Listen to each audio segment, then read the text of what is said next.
You've seen it a million times in sci-fi movies, right? Humans just floating effortlessly through massive space stations, total masters of their weightless world. It really does look like the ultimate kind of freedom. But what if that freedom had a price? An irreversible one? Let's dive into the shocking biological truth of what it would mean to live your entire life in zero gravity. And I want you to really think about that. I'm not talking about a 6-month stint on the ISS. I mean your whole life, from birth to death. What would actually happen to the human body if you took away that constant, familiar pull of Earth's gravity forever? We dream of this pure freedom, of feeling like a superhero, like you've leveled up. But the biological reality, oh, it is so much darker. It's a total system shock, and it doesn't lead to you becoming more powerful. It leads to a slow, gradual dissolution of the human body as we know it. Okay, so let's start the clock. You've just arrived in your new weightless home. Your first few days are going to be absolute chaos for your body, even if you don't fully realize it yet. That moment you start to float, it probably feels incredible, right? Just this sense of weightless bliss. But that feeling is a mask, because underneath, a pretty violent reaction is already kicking off inside your cells. See, gravity has been this silent partner shaping your body your entire life. The second it vanishes, all bets are off. About 2 liters of fluid that are normally hanging out in your legs suddenly rush up into your head.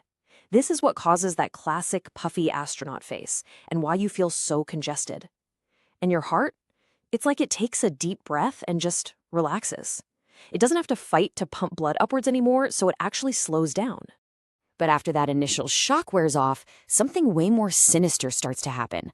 It's like an invisible enemy has been activated, and it starts to take you apart, piece by piece.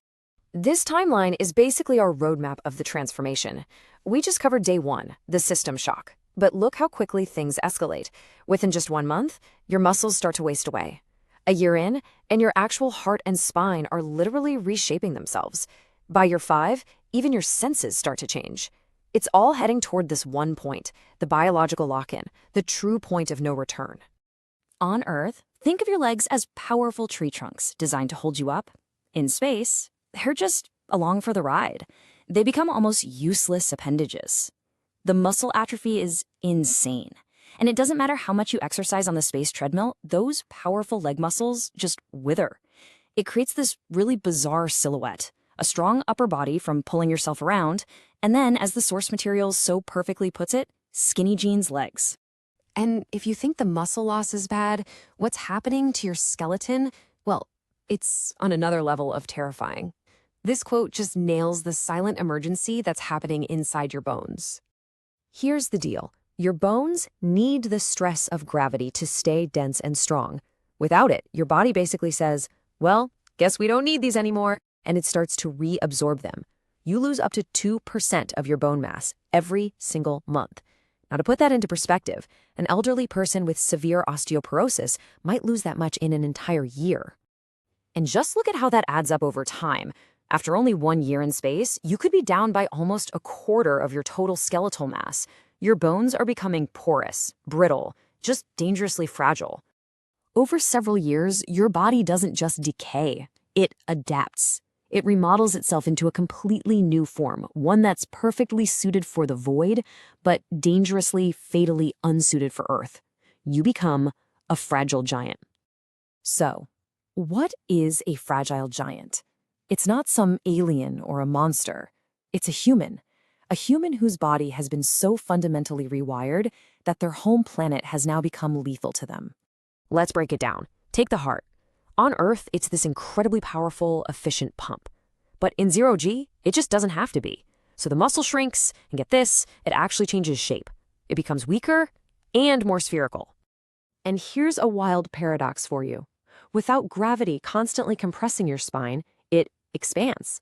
You actually get taller, maybe by a couple of inches. But believe me, this is not a good thing. The vertebrae spread out, stretching everything, and your entire spinal column becomes incredibly fragile. Fast forward 5-10 years. The changes are profound. Remember all that fluid sloshing around in your head? Well, that constant pressure starts to physically flatten your eyeballs and inflame your optic nerves. Your vision becomes permanently blurry. And it's at this point that the biological lock has fully turned. Your body is now a zero-gravity machine, and there's no going back. Which brings us to the final and most tragic part of this whole thought experiment. What happens when the fragile giant decides it's time to come home? As the ship lands, that force you once took for granted feels like a hostile, alien pressure. Every single cell in your body is screaming under a weight it no longer recognizes. The feeling of gravity is just crushing. It's completely overwhelming. The sequence of what happens next is swift, and it's unforgiving. You try to stand, but your atrophied legs, unable to support your own body weight, would just collapse.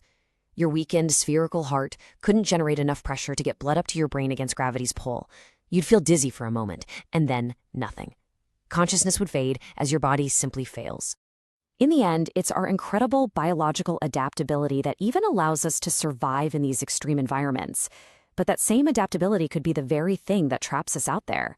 This whole idea forces us to ask a really profound question about our future. As we reach for the stars, what does it mean if we're creating a new kind of human for whom Earth is no longer a home, but a grave?